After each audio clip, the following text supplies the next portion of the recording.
Não apenas somos salvos pela graça, como vivemos a cada momento pela graça. Mas, pela graça de Deus, sou o que sou, e a sua graça para comigo não foi ineficaz. De fato, trabalhei muito mais que todos eles. Todavia, não eu, mas a graça de Deus que está comigo. 1 Coríntios 15:10. Portanto, diz Paulo, não ousarei falar de coisa alguma, senão daquilo que Cristo tem feito por meu intermédio. Romanos 15:18. Sua vida inteira é uma dádiva da graça. Isso elimina a atitude de se vangloriar em si mesmo. Pois, quem te faz diferente dos demais? E o que tens que não tenhas recebido? E, se o recebeste, por que te orgulhas como se não o tivesse recebido? 1 Coríntios 4:7. Não há sobre a terra nenhum poder que possa quebrar o poder da arrogância, a não ser o Evangelho de Cristo. Até que estejamos quebrantados por nossa pecaminosidade e libertos do pecado da rebeldia e da incredulidade, permanecemos resistentes e obstinados, banidos da face de Deus. Não importa o quanto pareçamos mansos aos olhos humanos. O pecado da arrogância contaminará sutilmente todos os nossos relacionamentos, até mesmo naqueles pontos em que não é reconhecido. Uma enfermidade não precisa ser diagnosticada para afetar e matar o doente. A cruz de Cristo é o segredo para aniquilar a arrogância e viver em humildade.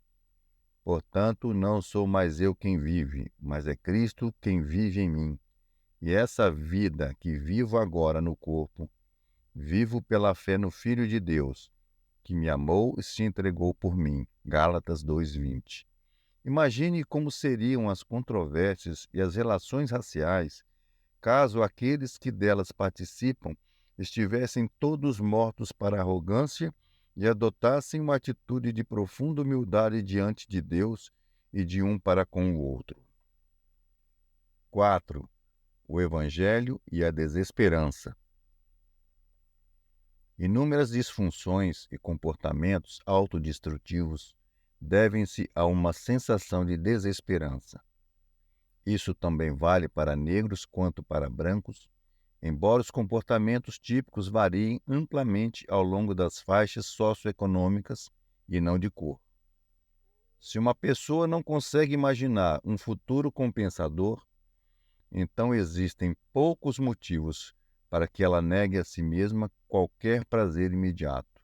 Dependência de drogas, distúrbios alimentares, jogatina, indolência, promiscuidade sexual, mentiras, roubo.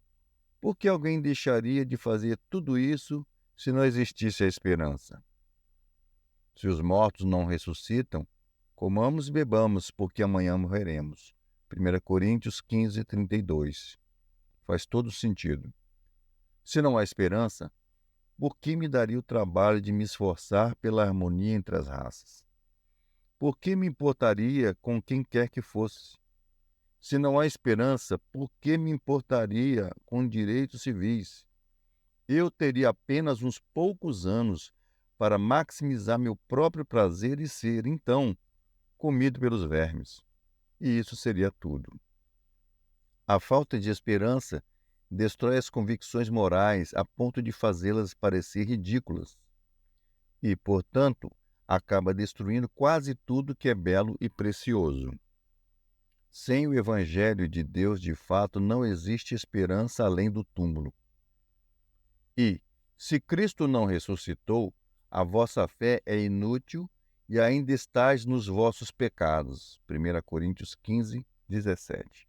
Quando não existe esperança além do túmulo, fica extremamente difícil alguém convencer-se a assumir o tipo de abnegação exigido pelos movimentos que lutam por justiça, como o movimento dos direitos civis. A energia que isso consome e os sacrifícios exigidos podem parecer heróicos e admiráveis por um certo tempo, mas a falta de sentido de tudo isso tomará conta de você caso se sinta de fato sem esperança acerca do momento de sua morte. tenho a impressão de que podemos insistir no chamado à responsabilidade pessoal até ficarmos roxos de tanto falar, e todo esse apelo não terá a menor força sem o despertar da esperança. Juan Williams aponta que, estatisticamente, existe uma maneira quase infalível de ficar de fora da pobreza.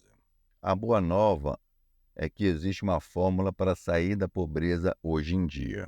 Os passos mágicos começam quando se termina o segundo grau, embora terminar a faculdade seja ainda melhor. O segundo passo é arrumar um emprego e mantê-lo.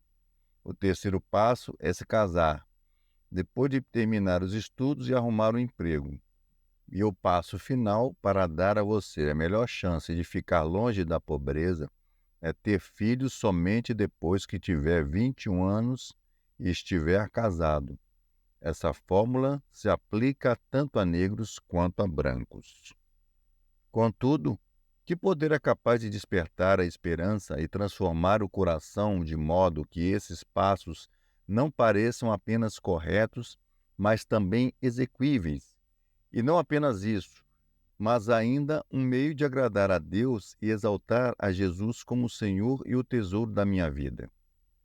O Evangelho de Cristo é a única resposta. Ele traz consigo a dádiva da vida eterna e vem com a certeza de que em Cristo Deus é por nós e não contra nós. E se Deus é por nós, ninguém, em última análise, pode nos vencer.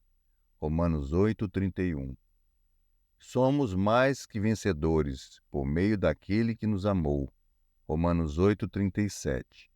Viver no poder do Evangelho é proveitoso para tudo, isto que tem a promessa da vida presente e da futura. 1 Timóteo 4:8. 5.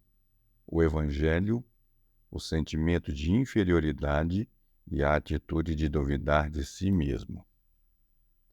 Uma vez que todos os seres humanos trazem dentro de si um desejo pecaminoso de ser valorizados ou admirados de algum modo, todos nós tememos ser vistos como inferiores, como pessoas sem valor ou tolas.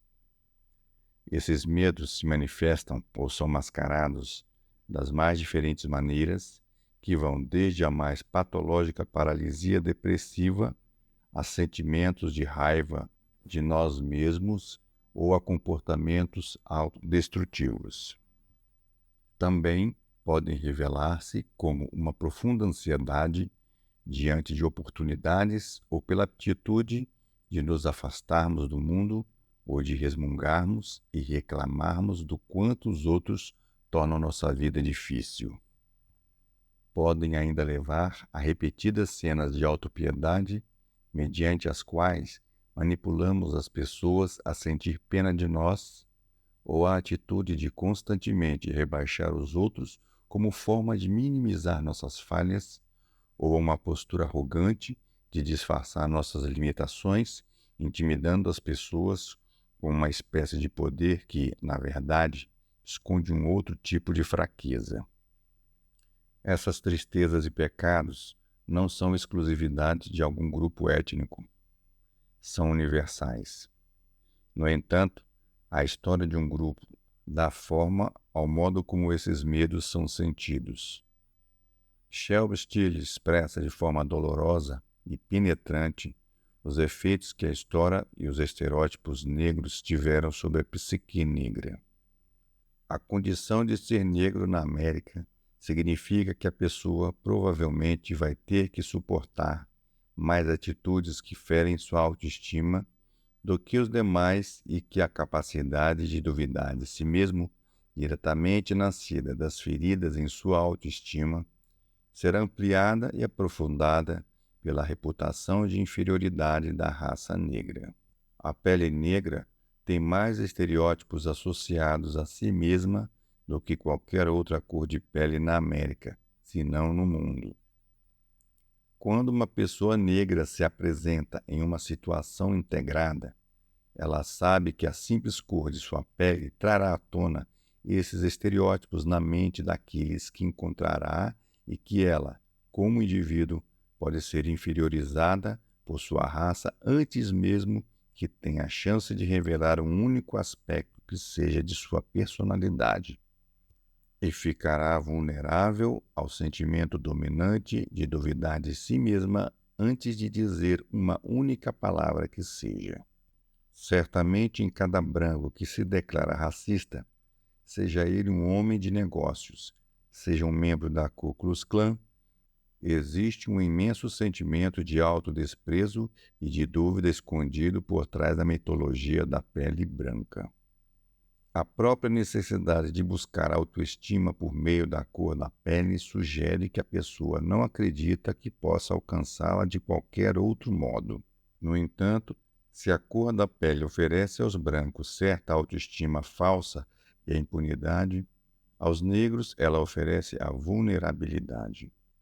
Para nós, negros, essa vulnerabilidade começa com o reconhecimento de que pertencemos simplesmente à mais desprezada das raças dentre todas as raças do mundo.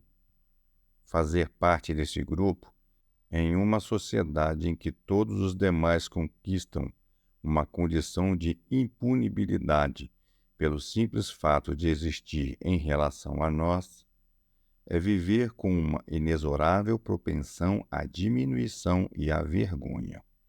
A primeira vez que li isso, senti um peso no peito. Temia até mesmo ousar dizer alguma coisa. Em face dos efeitos tão profundos e penetrantes do racismo, a maioria das palavras soariam superficiais. Qualquer alegação de que sei como isso é seria falsa e ingênua. De fato, esse é o próprio momento de iluminação para brancos que, até então cegos para o problema, agora começam a tatear o feixe de nervos da complexidade interracial que paralisa o relacionamento. Soaria superficial ao extremo dar dicas a essa altura sobre o que dizer e não dizer.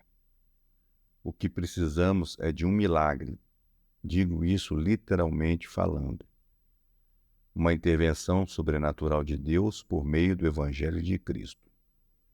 Não é nem mesmo possível descrever a dinâmica relacional repleta de esperança quando o Evangelho explode dentro de dois corações, trazendo experiências tão radicalmente diferentes acerca do pecado e do sofrimento para esse relacionamento. As coisas impossíveis aos homens são possíveis para Deus. Lucas 18, 27.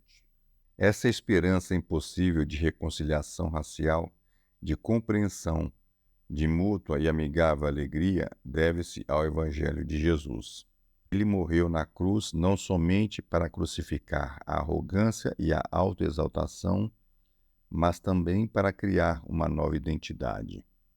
Cristo morreu para que mais ninguém estufasse o peito com arrogância ou se sentisse paralisado por fraqueza ou inferioridade, quer isso fosse ou não fruto de nossa imaginação. Mas como o Evangelho faz isso?